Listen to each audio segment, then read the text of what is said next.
Here covering the premiere of Season 1 of Preacher on AMC. Probably my all-time favorite comic book, and I cannot wait to see what happens here with the full cast and crew. This is going to be an amazing day and an amazing set of interviews. We're going to talk to Dominic Cooper. We're going to talk to Seth Rogen. I can't wait to ask him about magic cards, because I play, and he has his face on a magic card. We're going to do that. So stick around. We'll get some awesome interviews, and we'll see you guys in just a second. Ben Bateman here with AfterBuzz TV, talking to Evan Goldberg. How are you, sir? Doing good. I'm very excited to meet you. My friend Shug has told me wonderful things about you. How do you know Shug? We're just buddies from like group, mutual people and whatnot. She's a good one. She'll be in Preacher eventually. Something will happen to her. She's a sweetheart. So we were talking about this show. This is maybe my favorite comic book of all time. I read it as a kid a lot of times. I think I was 12 when I first read it. Likewise.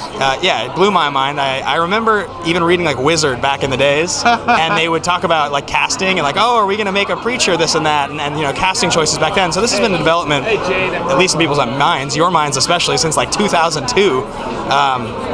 Can you tell me what it was like to actually get this thing off the ground from inception to where we are now? I mean, Seth and I have been trying to make this forever. Like, we read the comic as it came out, but neither of us had the money to buy every edition. So we read it like here and there as it came out, trying to follow the story. And then around 2000, maybe we had enough money to actually like buy all 9 volumes, and we tore through it all. And reading the whole thing was even more complete and amazing than I could have imagined. And then Seth was down in LA before me, and when I came down, and we both got an agent, he already had one. But when I got in there, I said, let's ask them if Preacher is happening, and let's continue asking them for the rest of our lives until we get to make it. And so we asked, and they said, yeah, some fancy guy's making it, you can't make it. Sam Mendes is making it, you can't make it. They want to do a movie, they want a dark, serious movie.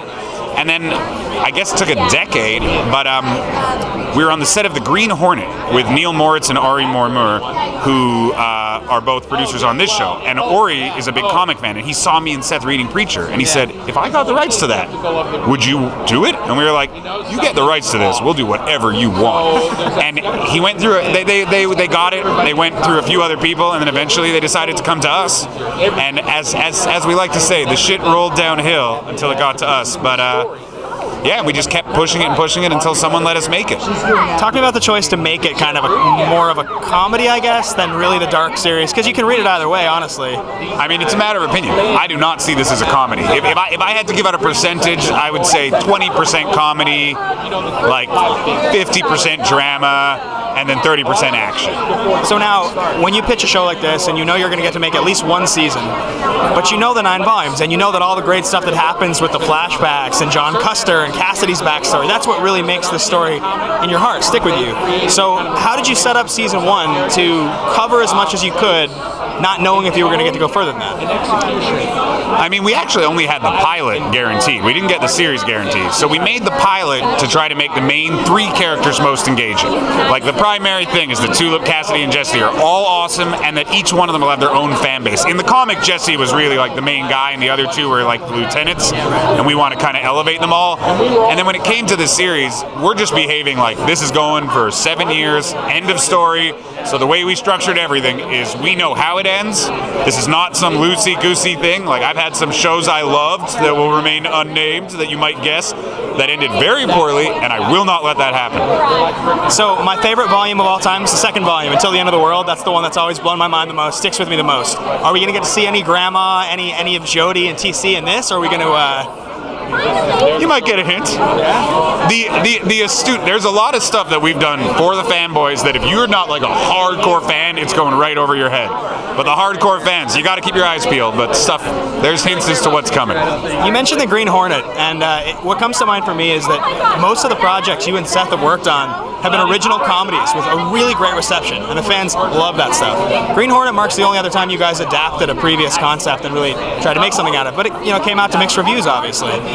Is there some part of you that's a bit gun-shy going into this, or not at all? No, I mean, The Green Hornet is a good movie, not a great movie, and it's just that it wasn't rated R. We're rated R guys. I don't want to... If you made me do this and I couldn't do the things that AMC lets us do, it wouldn't have been as good. Like, if this was on network television, it just wouldn't have had the magic. And with The Green Hornet, we kind of, like, didn't have our main skill, our like, rated R edgy comedy. Like, we just kept saying, if Kato could just be like, you know what? Fuck you. It would have made us... You would have started laughing, but we just couldn't. Last question for you. you guys obviously are the masters of the original comedy, the original script with this whole gang of guys. And we've seen Neighbors 2 now. Tell me about some of the other sequels. Are we going to see any of them? Are we going to see Pineapple Express or Superbad? I mean, any chance? No.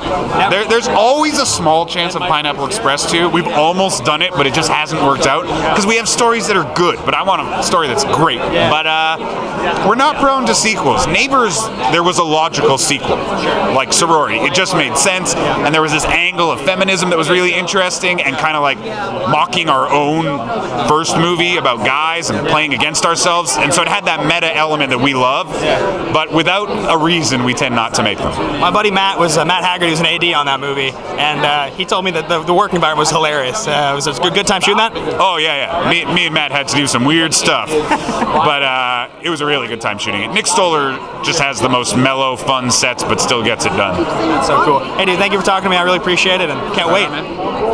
Peace.